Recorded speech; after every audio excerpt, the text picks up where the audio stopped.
लेकिन इस साल की एडवांस हमको धनराशि दी गई बजट में, ताकि हमारे दुख संघ, हमारे साथ जो जुड़े हुए पशुपालक हैं और जो दुख पालक हैं, इनको कोई समस्या ना आए। तो आपकी 4 राशि हमारे पास है जो आपको बहुत जल्द इस साल भी हमको रिलीज करेंगे, आप लोग निश्चिंत रहिएगा। तो वहां पर भी आई, जबकि हम भूसों के रेट बढ़ने की वजह से और फसल खराब होने की वजह से हरियाणा और पंजाब से जो हमारे ट्रक आते थे उनको रोक दिया गया था बॉर्डर पे। और आज पहली बार उत्तराखंड में ऐसा हुआ है कि हमने भूसे के ऊपर 50% सब्सिडी कैबिनेट ने देने का फैसला किया है, जो कि सारे हमारे पशुपालक हैं सब्सिडी दी जाएगी।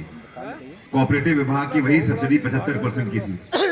और मैं फिर से धन्यवाद करूंगा हमारे माननीय मुख्यमंत्री जी का और कैबिनेट के समस्त हमारे मंत्रीगणों का कि जब मैं प्रस्ताव कैबिनेट में लेके आया तो उन्होंने पूरे 13 के 13 जिलों के लिए हमारी सब्सिडी 50% से बढ़ा के 75% करी, ताकि हमारे पशुपालकों को और हमारे जो दुग्ध उत्पादकों को राहत दी जा सके। एक साथ बैठा था, वो मुझे बता रहे थे जो मुझे नहीं मालूम था, जो मुझे अभी भाई साहब ने बताया। लगातार कोशिश है मेरी पिछले 9 महीने से।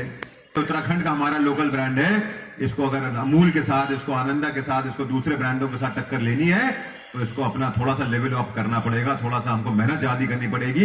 लेकिन मार्केट में एक मैसेज होनी चाहिए कि आंचल का प्रोडक्ट सबसे अच्छा प्रोडक्ट है। ये हमारी सरकार की सोच है और मैं इसी सोच के साथ आंचल के 100 कैफे हम उत्तराखंड में लॉन्च करने जा रहे हैं, डाइवर्सिफाई करके। प्रधानमंत्री ने अगर बेजुबान जानवरों की सुध ली तो माननीय प्रधानमंत्री नरेंद्र मोदी जी ने ली, जब उन्होंने 1962 की 4,500 एम्बुलेंस पशुओं के लिए पूरे देश में लॉन्च करी। और हम धन्यवाद देते हैं केंद्र सरकार का, माननीय पुरुषोत्तम रुपाला जी का, जो हमारे लगभग 2600 पशुओं को जिस दिन से हमने लॉन्च किया है 1962 एम्बुलेंस को, 2600 पशुओं को हम अपनी उस एम्बुलेंस के द्वारा सेवा दे चुके हैं। ब्लॉक में एक ऐसी एम्बुलेंस होनी चाहिए, तो हमको 30 और एम्बुलेंस की स्वीकृति केंद्र सरकार से मिल चुकी है। बहुत जल्द हम वो 30 एम्बुलेंस को भी धरातल पे उतारेंगे, ताकि हर हमारे पशुपालकों को राहत मिल सके। अगर हम भारतीय जनता पार्टी के लोग हैं, गौ सेवा में विश्वास करने वाले लोग हैं, गौ को माता मानते हैं और 5 रुपए प्रतिदिन पे हम गौशालाओं को अनुदान देते हैं, ये एकदम नाजायज है। मैंने उस गौशाला का अनुदान बढ़ा के 5 रुपए प्रतिदिन से हर जानवर का 30 रुपए प्रतिदिन करने का काम किया। अपनी समस्या हमारा पशु है। निवेदन करता हूं कि हमारे सारे पशु, जिस तरीके से हमारी गाय माता हमको जीवन भर भरण पोषण करके जब दूध देती है तो हमारी आय भी बढ़ाती है, हमारे परिवार का ध्यान भी रखती है। जब वो बुजुर्ग हो जाती है, सेवा करिए, उसने जीवन भर हमको पाला है, जीवन भर आपको दूध दिया है, आपकी आय बढ़ाने में मदद करी है। तो जब बुजुर्ग, हम बहुत जल्दी एक पॉलिसी लेके आ रहे हैं जो आवारा पशु है उनके लिए, कि किस तरीके से उनका समाधान करके। सर, आवारा पशुओं पे कुछ कहेंगे? जी ज़रूर। आवारा पशुओं की समस्या उत्तराखंड में इस वक्त बढ़ी है और उसका बहुत बड़ा रीज़न, जैसे मैंने आपको बताया कि भूसे के रेट उसमें बहुत सारे लोग जो पशुपालक हैं वो अफोर्ड नहीं कर पाए, तो उन्होंने पशुओं को सड़क पर छोड़ा। दूसरी सबसे बड़ी समस्या जो हमारे पास सामने आई है वो ये है कि जैसे जैसे गाय दूध देना कम कर दे रही है, पशुपालक उनको सड़क पर छोड़ दे रहे हैं। तो मैंने आज भी मन से निवेदन किया है सारे दूध उत्पादकों से, पशुपालकों से, कि इस तरीके से नहीं करना चाहिए। गाय माता है हमारी, गाय की हम रक्षा करने की बात करते हैं, तो कम से कम जब वो अपने आप को दूध देना कम करे तो उसकी सेवा करना भी हमारा ही फर्ज है। इसके लिए हम एक बहुत जल्दी पॉलिसी भी ला रहे हैं, जिसके लिए हम जो कुमाऊं और गढ़वाल में 2 गौशालाओं का हम निर्माण करने की हमारी एक पॉलिसी बन रही है, ताकि जो आवारा गौवंश है उसको वहाँ पे रख के उनका ध्यान रखें। किस तरह की पहल है पिछले सालों और अब के सालों में, क्या अंतर देखते हैं? नहीं, देखिए, एक कोशिश है कि जब से मैंने मंत्रालय संभाला है, मेरी ये कोशिश रही है कि जो हमारे दुग्ध पालक हैं, जो पशुपालक हैं, इनको सरकार राहत देने का काम करे। और जब मैंने कुछ समीक्षाएं बैठकें करी तो उसमें बहुत सारी ऐसी कमियां दिखी, जिससे हमको लगता है कि अगर हम पॉलिसीज़ में कुछ अच्छा करें तो हमारे पशुपालकों को भी फ़ायदा होगा, दुग्ध पालकों को भी फ़ायदा होगा और हमारे उत्तराखंड का जो ब्रांड है आंचल, उसको भी फ़ायदा मिलेगा।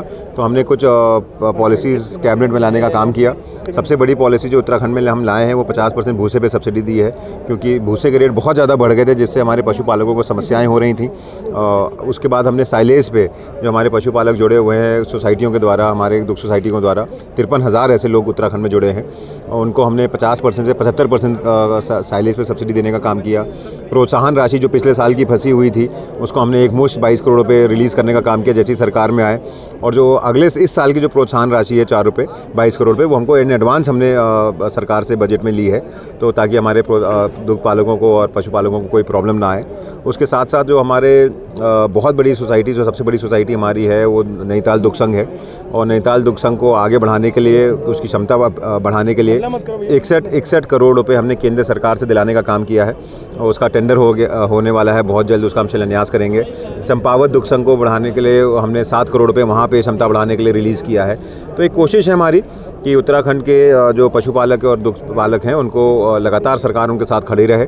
देखिए, मेरा मानना है कि उत्तराखंड जो हमारी परिस्थितियां हैं उत्तराखंड की, जो पर्वतीय क्षेत्रों की स्पेशली, उसमें ये 3 विभाग जो मेरे पास हैं, दुग्ध विकास, पशुपालन और मत्स्य पालन। जो हमारी नैनीताल दुग्ध सोसाइटी है, संघ है, उसके लिए 61 करोड़ रुपए की स्वीकृति कराई, जिसका एनहांसमेंट होगा, जिसमें क्षमता बढ़ के 1 लाख से 1.5 लाख लीटर तक करी जाएगी। नई टेक्नोलॉजी के साथ वहाँ पर दूध का उत्पादन होगा। हमने चंपावत दुग्ध डेयरी के लिए 7 करोड़ रुपए रिलीज किए उसके इन्हांसमेंट के लिए। तो लगातार सरकार कोशिश कर रही है कि दूध उत्पादों को राहत दी जा सके और दूध उत्पादों के साथ मिलकर आंचल जो हमारा ब्रांड है उसको बढ़ाया जाए और आंचल को उत्तराखंड का नंबर 1 ब्रांड बनाया जाए। यहाँ पे आयोजित हुई है, पिछले साल और इस साल में कितना उत्पादन बढ़ा, क्या कुछ फायदे में रहा आपका दुग्ध संघ, क्या आगे की कार्य योजना है आपकी?